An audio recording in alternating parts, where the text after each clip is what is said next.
All right, welcome back. I'm Kevin, I'm Don. and we're here doing another set of reviews.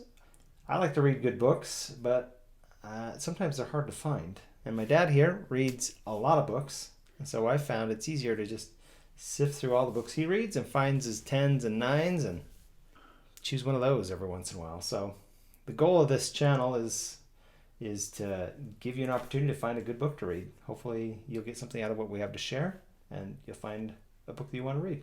We have some good ones this month. How many do we have this month? Uh, if we're doing just nines and tens, I think there's five. Okay. The last book is The Dragons of Dorcastle Okay. by Jack Campbell. This is a throwback, one you read a while ago, Yes. and one I've read that I very much enjoyed. And you suggested that I review it because Yeah. you liked it so much. And we'll try and do more of these throwbacks. Try and put more tens in here than eights. So Okay, sounds good. There's 6 books in the series, and it's finished with the sixth book. And the books are about 325 pages long. Elaine is a young, inexperienced mage, the youngest in the Mage Guild. He was hired as a caravan guard by these merchants that are running a caravan to a remote city. And the caravan is attacked in a narrow pass by bandits that have repeating rifles against the guards on the caravan who have crossbows. Anyway, he uses fireballs and destroys a lot of them, but there are just too many, and the caravan is destroyed.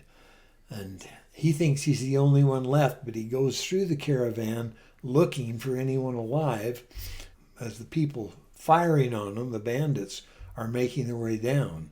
There's a big explosion that started the thing, and there's dust everywhere, so no one can see him or anything else after all this dust is in the air. And he finds that in the last wagon there was a mage that he didn't even know about.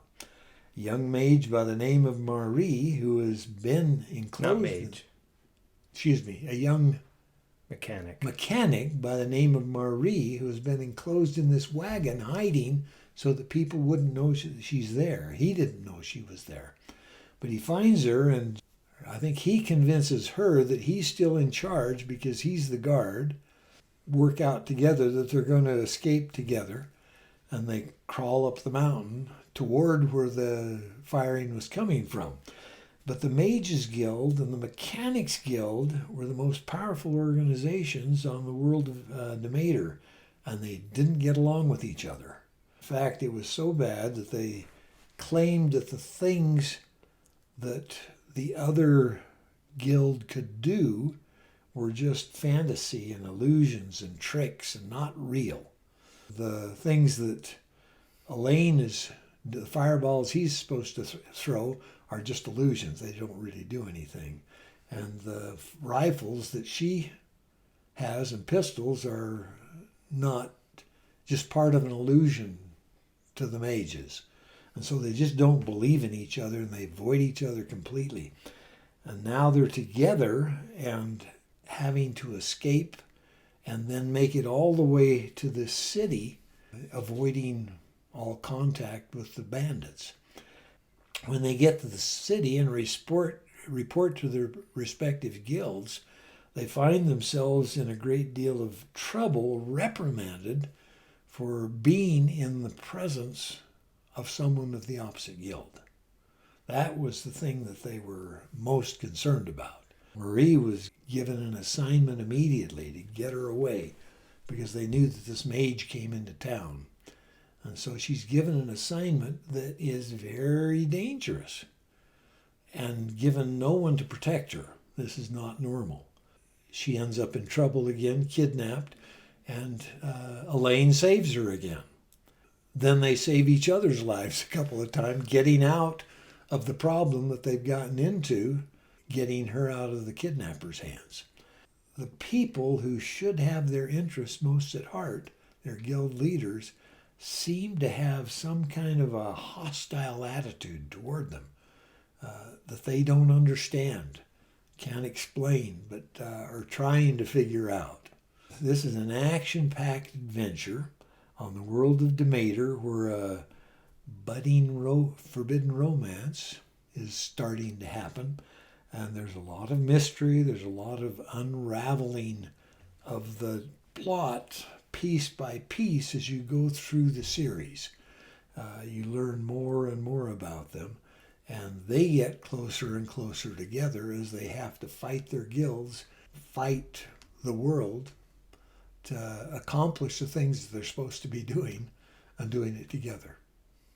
I gave it a 10. It's excellent. There's no profanity in it, no offensive sexual content. There are violent incidents of medium intensity.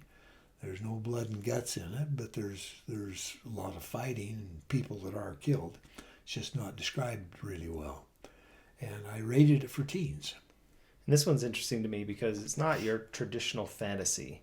It's kind of a mix of a little bit, I wouldn't even call it science sci-fi. fiction fantasy is what I would call it. All right. But we don't want to talk about that because that is disclosed in As book you go. 3 or 4. Yeah. Either way, I rated it a 10. I thought it was excellent. So Anyway, I would highly recommend it. I think you'll enjoy that one. Okay. I was looking through our database of books that he's read and realized that he has about 180 10s that he's read. So rather than just give you the 8s, we figured we'd cherry pick off the top for a while. Okay. All right, that wraps up this set of reviews. We've decided to just start filming every time he has 4. So we'll put them out as we get them. If we have more, we'll release them more than once a week. If not, I guess it'll Read be some more good often. books lately. Enjoy reading them. Okay. Have a good time.